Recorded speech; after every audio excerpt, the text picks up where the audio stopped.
အားလုံးပဲမင်္ဂလာပါအဲ့တော့ဒီကနေ့မှာတော့ဗီဒီယိုတူတူလေးပေါ့နော်ဂျေကွာရီရိုးရိုးရှင်းရှင်းဂျေကွာရီလေးကိုသုံးပြီးတော့မှကျမတို့ဒီလိုမျိုးပေါ့ဒီလိုမျိုး navigation လေးတွေရှိမယ်အဲ့ဒီ navigation လေးတွေကမှဒါလေးပေါ့ကိုသွားနှိပ်လိုက်တာနဲ့ဒီလို drop down လေးတွေကြာလာကျင်တာပေါ့နော်အဲ့လိုရိုးရိုးရှင်းရှင်းဟာလေးရေးကြည့်ပါမယ်အလှစင်တာတွေသိမ့်မထဲဘူးအဓိကဂျေကွာရီနဲ့drop down လေးဘယ်လိုရေးသလဲဆိုတာသိကျင်တာပေါ့နော်ကဲဟုတ်ပြီအဲ့ဆိုကျမတို့စရေးကြည့်လိုက်အောင်နော်အဲ့တော့ဒီထဲမှာကျမတို့ folder လေးတစ်ခုစောက်လိုက်ပဲเนาะ folder လေးတစ်ခုစောက်တဲ့ဥစ္စာက drop down ပေါ့ drop down project ပေါ့เนาะအဲ့တော့အဲ့ထဲမှာ file တစ်ဖိုင်စောက်လိုက်ပါမယ် file ရဲ့နာမည်ကဆိုကြပါစို့ index.html ပေါ့เนาะအဲ့တော့ကျမတို့ဒီမှာထုံးစံအတိုင်း html file ကိုရေးပါမယ်အဲ့တော့ဆိုကြပါစို့ဒီနေရာမှာခေါင်းစဉ်ပေါ့เนาะsteady right now လို့ပေးလိုက်မယ်ဟုတ်ပြီသူထဲမှာကျွန်မနောက်ထပ် css file လေးတစ် file create လုပ်မယ်ပေါ့နော်အဲ့တော့ style.css အဲ့ဒီ style.css ကိုဒီကောင်ကနေသွားပြီးတော့ချိန်မှာဖြစ်တဲ့အတွက် link ဟုတ်တယ်နော်ဘယ်သူနဲ့ချိန်မှာလဲဆိုရင် style.css ကဲကျွန်တော်တို့ဒီထိတော့ရသွားဒီထိတော့ရသွားတော့ဒီထိတော့ရသွားပြီဆိုတော့ဒီထဲမှာ navigation လေးတွေရေးကြည့်မယ်ပေါ့နော် navigation ရေးကြည့်မယ်ဆိုတော့ URL လေးရေးလိုက်မယ်အဲ့ဒီ URL ထဲမှာli ပေါ့နော်အဲ့တော့ဒီ URL ကအပြင်ဘက်က main ကြီးဖြစ်တဲ့အတွက်ကြောင့်မလို့သူ့ရဲ့ ID ပေါ့ ID ကို main လို့ပေးလိုက်မယ်အဲ့ဒီ main နဲ့ရဲ့ li ထဲမှာကျမတို့ a ပေါ့ ahref နဲ့ဘာလေးတွေပါမလဲဆိုတော့ပထမတစ်ခုကတော့ home ပေါ့နော်ဒါကတော့ကျမတို့အဆင်ပြေသလိုထည့်လိုက်တာပေါ့လေ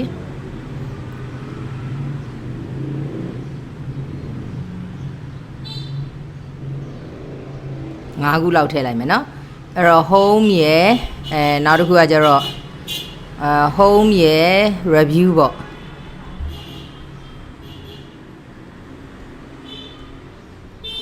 home ရယ်ဆိုကြပါစို့နောက်တစ်ခုကကျတော့ကျမတို့ review ပေါ့ review ရယ်နောက်တစ်ခုကကျတော့ enroll ပေါ့ enroll ရယ်နောက်တစ်ခုကကျတော့ about us ရယ်ပေါ့နော်ဒီလိုပါတယ်ပေါ့ဒီလိုပါတယ်ဆိုတော့ဒီကောင်လေးကိုသွားပြီး run ကြည့်လိုက်ပါမယ်သွားပြီးတော့ run ကြည့်လိုက်လို့ရှင်ဒီလိုပုံစံမျိုးလေးပေါ်နေเนาะအဲ့တော့အဲ့ဒီဥစ္စာလေးကိုအလှဆင်ပါမယ်အဲ့တော့အဲ့ဒီဥစ္စာကိုအလှမဆင်ခင်မှာအရင်ဆုံးဒီရဲ့ပေါ့ course ရဲ့အောက်မှာကျွန်မထည့်ချင်တာပေါ့ထည့်ချင်တော့နောက်ထပ် URL တစ်ခုလာမယ်အဲ့တော့ဒီ li လေးဒီ drop down ကိုပြမှာဖြစ်တဲ့အတွက်ဒီ li မှာသွားပြီးတော့ ID တစ်ခုထည့်လိုက်မယ်เนาะ ID လေးကိုဘာလို့နာမည်ပေးလိုက်မလဲဆိုတော့ drop down ပေါ့เนาะဒါကတော့ကိုယ့်ကိုကြိုက်တဲ့နာမည်ပေးပေါ့နော်အဲ့တော့ဒီထဲမှာli ဆိုပြီးတော့မှသူ့ထဲမှာပေါ်ခြင်းတဲ့ဥစ္စာလေးတွေကဆိုကြပါစို့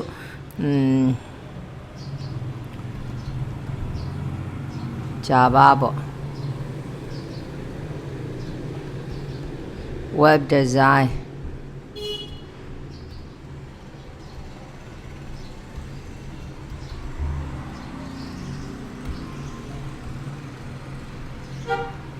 database ပေါ့နော်ကဲအဲ့လိုလေးလှုပ်လိုက်တယ်ဆိုရင်ကျမတို့ဒီမှာသွားကြည့်လိုက်လို့ရှိရင်ဒီလိုပုံစံပေါ်နေပြီเนาะအဲ့တော့အဲ့လိုပုံစံပေါ်နေပြီအဲ့ဒီပေါ်နေတဲ့ဥစ္စာလေးကိုသွားပြီးတော့ပြင်မမယ်အလှဆင်ပါမယ်เนาะအဲ့တော့အလှဆင်မယ်ဆိုတော့အပြင်ဘက်က URL ကြီးကို main လို့ထားတယ်เนาะ drop down ဟုတ်ပြီအတွင်းထဲက URL လေးကို ID sub လို့ပေးလိုက်မယ်เนาะ ID sub လို့ပေးလိုက်မယ်ကဲဟုတ်ပြီအဲ့တော့ဒီမှာကကျမတို့ဘာသွားရေးမလဲဆိုတော့အပြင်ဘက်ကကောင်ကိုဘာပေးခဲ့လဲဆိုတော့ ID main လို့ပေးခဲ့တာပေါ့နော်အဲ့တော့ ID ရေးကြည့်မယ်ဆိုတော့ UL เนาะပထမတော့ကျမတို့က main ဆိုတာရှိတာပေါ့နော်အဲ့တော့ main ဆိုတာရှိမယ်ကဲ main ဆိုတာအတွက်မရေးခင်မှာအရင်ဆုံးရေးလိုက်မယ်เนาะ UL ဒီမှာဆိုလို့ရှိရင် list time type က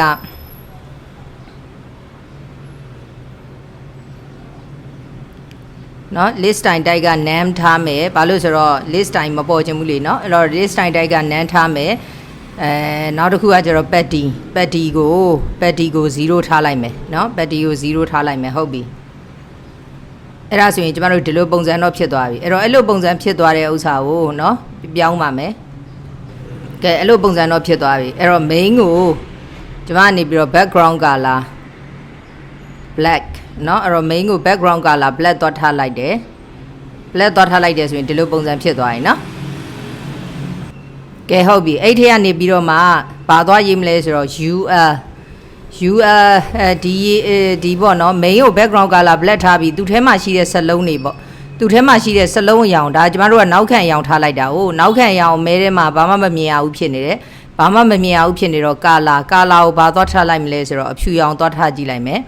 နော်အဲ့တော့ color ကိုဖြူရောင်သွားထားကြည့်လိုက်လို့ရှိရင်နော် color ကိုအဖြူရောင်သွားထားကြည့်လိုက်လို့ရှိရင်ဒီမှာဒီလိုပုံစံဖြစ်သွားမယ်ပေါ့နော်အဲ့တော့ဒီကောင်လေးတွေကတော့အဖြူဖြစ်သွားတယ် A တွေကမဖြူဘူးဘာလို့ဆိုတော့ A ဆိုလို့ရှိရင် तू ကအဲ့လိုပဲဖြစ်တယ်လေအဲ့တော့ A မှာဆိုလို့ရှိရင်ကျမတို့ကဘာသွားထားမလဲဆိုတော့ text decoration နော်နောက်တစ်ခုကကျတော့စလုံးအရောင်ကိုဘာရောင်ထားမယ်လို့ပြောလိုက်လဲဆိုတော့အဖြူရောင်ထားမယ်လို့ပြောလိုက်တယ်နော်အဲ့တော့ကျမရဲ့ဟိုဟာကအလုံးမလုံးဘူးဖြစ်အဖြူရောင်ထားမယ်လို့လုပ်လိုက်တော့ဒီလိုပုံစံဖြစ်သွားတာပေါ့နော်ဒီလိုပုံစံဖြစ်သွားတဲ့အခါကျတော့မှအဲ့ဒါလေးကိုနည်းနည်းလေးပြင်ရေးပါမယ်ဘယ်လိုပြင်ရေးမလဲဆိုတော့သူကအပေါ်အောက်ကြီးပေါ်နေတာနော်အပေါ်အောက်ကြီးပေါ်နေတော့အပေါ်အောက်မပေါ်စေချင်ဘူးအဲ့တော့အပေါ်အောက်မပေါ်စေချင်တော့ကျမတို့ကဘယ်လိုသွားရေးမလဲဆိုတော့ main ရဲ့အောက်မှာရှိတဲ့ align အဲ့ဒီ align လေးတွေကိုဘေးတိုက်ပေါ်ချင်တော့ display inline block ပေါ့နော်အဲ့တော့ inline block ဆိုလို့ရှိရင် तू ကဘေးတိုက်ပေါ်တာပေါ့နော်အဲ့တော့ inline block လို့သွားထားလိုက်တယ် display inline block ဆိုတော့ဒီလိုပုံစံဖြစ်သွားတယ်ဒီလိုပုံစံဖြစ်နေတော့ဟိုတစ်ခုကအပေါ်တက်နေတယ်ပေါ့နော်ဟိုတစ်ခုကအပေါ်တက်နေအဲ့ဒီအပေါ်တက်နေတဲ့ကောင်လေးကိုကျမတို့ဘယ်လိုလုပ်လို့ရမလဲ vertical align နဲ့ရမလား vertical line top လို့ထားကြည့်လိုက်တယ် vertical line top လို့ထားကြည့်လိုက်တော့ဒီမှာအပေါ်မှာညီသွားပြီဒီထိတော့အဆင်ပြေသွားပြီနော်ဒီထိတော့အဆင်ပြေသွားပြီဆိုတော့တစ်ခုနဲ့တစ်ခုနဲ့ရမ်းကက်နေတယ်လို့ထင်တယ်ပေါ့နော်အဲ့တော့ main ရဲ့အောက်က align လေးတွေကိုနည်းနည်းချားလိုက်မယ်ဆိုတော့petty ချမလား margin ချမလား main ရဲ့အောက်က align လေးတွေကိုကဲ margin ချလိုက်မယ် margin တစ်ခုနဲ့တစ်ခုကြာရှေ့ကကောင်ကတော့0ပေါ့နောက်ကကောင်က1 REM เนาะ1 REM ဒီလောက်ချလိုက်တယ်ဆိုရင်တို့ကဒီလိုပုံစံမျိုးလေးဖြစ်သွားမှာဒီထိတော့ရသွားပြီเนาะအဲ့တော့ဒီထိတော့ရသွားပြီဆိုတဲ့အချိန်တွေကြတော့မှကျမတို့ကဘာလေးသွားထည့်ရင်ကောင်းမလဲဆိုတော့တစ်ခုနဲ့တစ်ခုရဲ့line height ပေါ့เนาะအဲ့တော့ line height ထားလိုက်ရပါတယ်သို့မဟုတ် margin ထားလိုက်ရတယ် margin ကိုဒီကောင်ကအရန်ကက်လွန်အားကြီးနေတယ်အရန်ကက်လွန်အားကြီးနေတော့ 0.5 REM เนาะ 0.5 REM လောက်ထားလိုက်မယ်အဲဆိုရင်ဒီလိုပုံစံမျိုးလေးဖြစ်သွားပြီเนาะအဲ့တော့ 0.5 REM ဆိုတော့အပေါ်နည်းနည်းအောက်နည်းနည်းချသွားပြီပေါ့เนาะကဲဒီထိတော့ရသွားပါပြီအဲ့တော့ main ကြီးရဲ့အောက်က align ကိစ္စတော့ပြီးသွားပြီ main အောက်က align ကိစ္စပြီးသွားတော့ကျွန်မကဘာသွားလုပ်ချင်လဲဆိုတော့ main ကိုဘာသွားထားမလဲဆိုတော့ height သွားထားမယ် height ကိုကျွန်မကဆိုကြပါစို့maximum height ကိုဟိုလောက်ပဲထားလိုက်မယ်60 pixel ပေါ့နော်60 pixel လောက်ထားလိုက်မယ်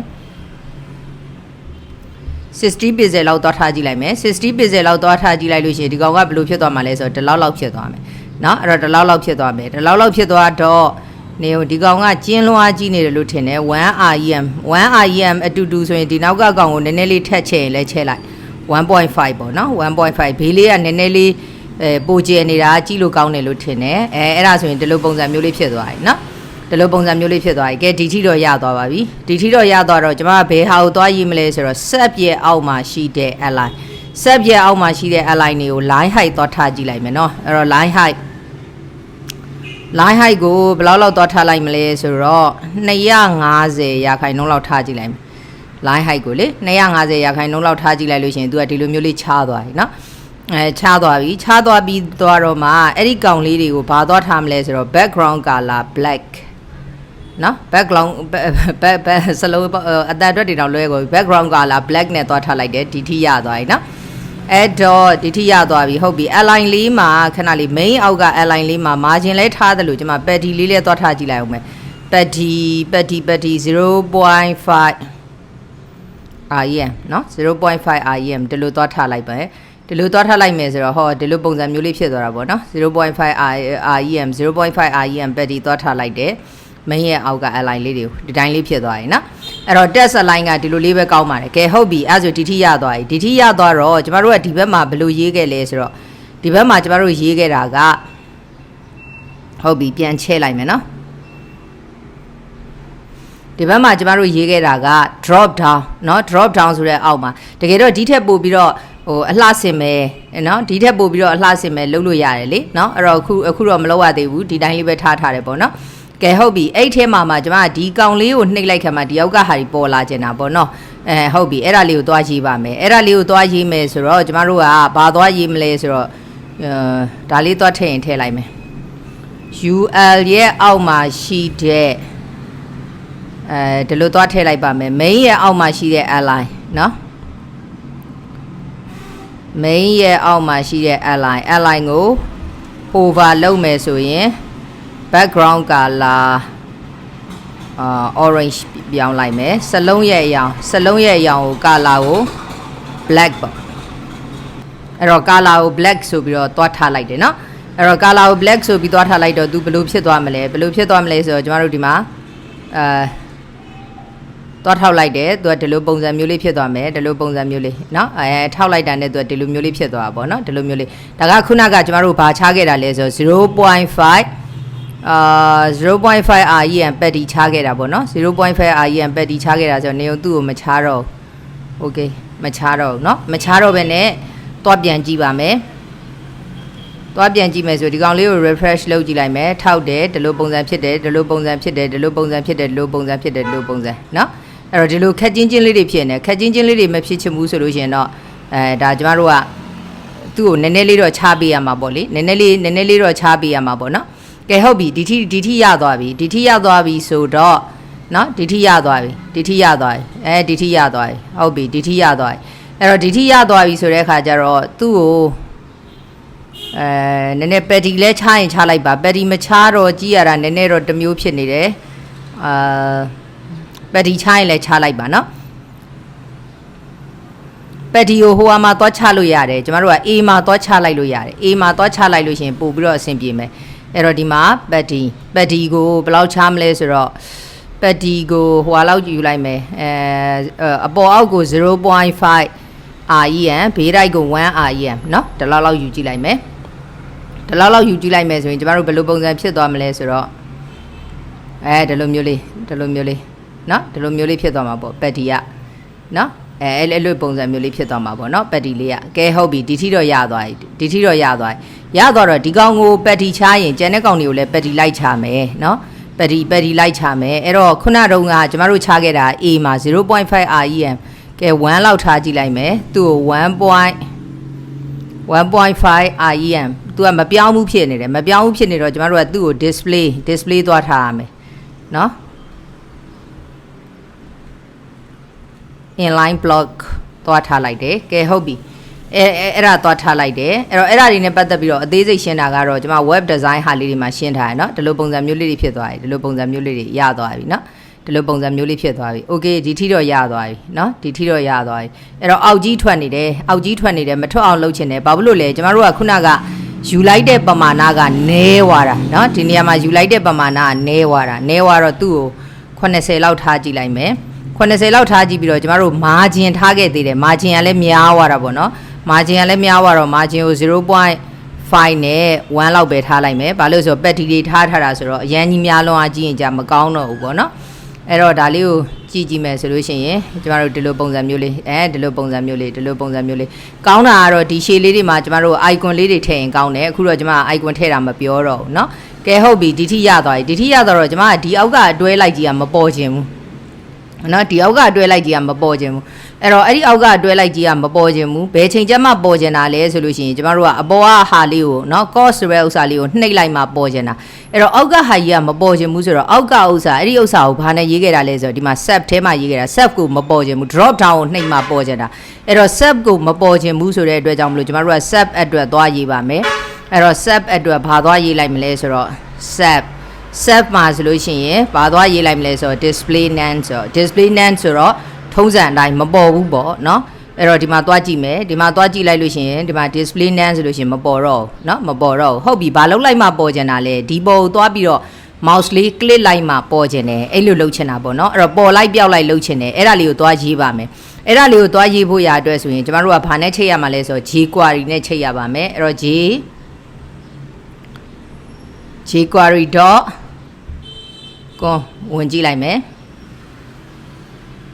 ဟုတ်ပြီအဲ့ထဲကနေပြီးတော့မှကျမတို့က API အော် sorry download ထဲဝင်လို့ရတယ် download ထဲကနေယူလိုက်လေရတယ်เนาะအဲ့တော့ download ထဲကိုသွားလိုက်မယ်အဲ့တော့ download ထဲမှာဆိုလို့ရှိရင်ဒီမှာ CDN เนาะ CDN ဆိုတာရှိတယ် CDN ပေါ့เนาะအဲ့ဒီ CDN တွေကနေပြီးတော့မှကျမတို့ကူးလိုက်လို့ရပါတယ်ဒီမှာ Google CDN တွေ့ပြီရပြီเนาะအဲ့တော့အဲ့ထဲကနေပြီးတော့မှကျမတို့က jQuery ကိုချိတ်ချင်တယ်ဆိုရင်ဘယ်လိုချိတ်မလဲเนาะအဲ့တော့ဒီတိုင်းလေးချိတ်မယ်ဒီတိုင်းလေးချိတ်မယ်ဆိုတဲ့အတွက်ကြောင့်မလို့ကျမတို့ကဒီကောင်လေးကို copy ကူးလိုက်ပါမယ် copy ကူးပြီးတော့ဒီမှာ jQuery ကိုလာချိတ်လိုက်ပါမယ်ဟုတ်ပြီเนาะ jQuery ကိုလာချိတ်လိုက်မယ်လာချိတ်လိုက်ပြီးသွားလို့ရှိရင်ကျမတို့ဒီ code တွေရဲ့အောက်မှာသွားချိတ်လိုက်မယ်เนาะ JavaScript ကိုရေးချင်တာဖြစ်တဲ့အတွက် script အဖွက်တက်တဲ့အပိတ်တက်ကိုရေးလိုက်မယ်အဲ့တော့ဘယ်ပုံနှိပ်လိုက်တာနဲ့လဲဆိုတော့ Dropdown ဒီဘာနဲ့ပေးခဲ့တာလဲဆိုတော့ ID နဲ့ပေးခဲ့တာအဲ့တော့ Dropdown က ID နဲ့ပေးခဲ့တယ်ဆိုတော့ကျမတို့က ID ဆိုလို့ရှိရင် jQuery မှာ ID ဆိုရင် hash နဲ့ရေးရပါတယ်အဲ့တော့ Dropdown လေးကိုနှိပ်လိုက်တာနဲ့လို့ပြောချင်တော့click လုပ်လိုက်တာနဲ့ function တစ်ခုကိုရေးမယ်ဆိုတော့ function သူ့ရဲ့လက်သေးကုန်းအဖွင့်ပိတ်တွန်ကုန်းအဖွင့်ပိတ်ပြီးရင်နောက်ဆုံးတော့ semicolon မှာအဲ့လိုလှုပ်လိုက်တာနဲ့တပြိုင်နက်တည်းကျမတို့ကဘယ်သူလေးကိုတော့ sub ကလေးကို sub ကကြတော့ကျမတို့ဘာနဲ့ရေးထားလဲသွားကြည့်ပါ sub ကိုသွားရေးထားတာလဲ ID နဲ့ရေးထားတယ်အဲ့တော့ ID ဆိုလို့ရှိရင် hash class ဆိုလို့ရှိရင် dot ဆိုတော့ ID sub လေးပေါ့เนาะအဲ့ဒီ sub လေးကိုဘာလုပ်ချင်တာလဲဆိုတော့ slide show ကြတယ်လို့ကြချင်တာအဲ့တော့ slide ကြလာခြင်းလေဆိုရင် slide down တို့ slide up တို့ရှိတယ်အပြန်လှန်ဟာလာမကြသေးဘူးဆိုကြတယ်ဆိုရင်ပျောက်ဆိုအဲ့လိုမျိုးလုပ်ချင်တယ်ဆိုရင် toggle အဲ့တော့ဒီထဲမှာကသူ့ရဲ့ speak ဆိုတော့ကျမ1500လောက်ပေးလိုက်မယ်အဲ့ဆိုရင်ဘယ်လိုပုံစံဖြစ်သွားမလဲကျမတို့သွားကြည့်ပါမယ်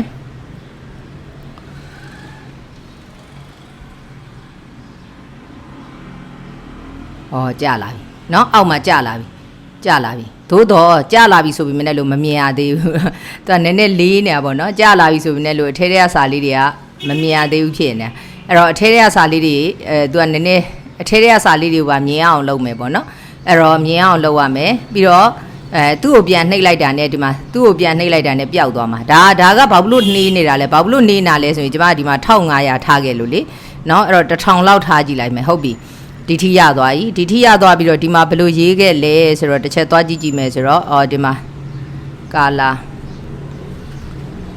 white เนาะ color white ထားမယ်ထားပြီးတော့မှအဲ့ဒီရဲ့အောက်က hash sub ရဲ့အောက်ကပါလဲဆိုရင် align လေးကိုဘာလုပ်လိုက်တာနဲ့လဲဆိုရင် hover လုပ်လိုက်တာနဲ့ background color orange ပြောင်းနေတယ် color ကိုblack ပြောင်းနေတယ်ဟုတ်ပြီအဲ့တိုင်းလေးပဲသွားပြီးတော့အတူတူလေးပဲပေါ့နော်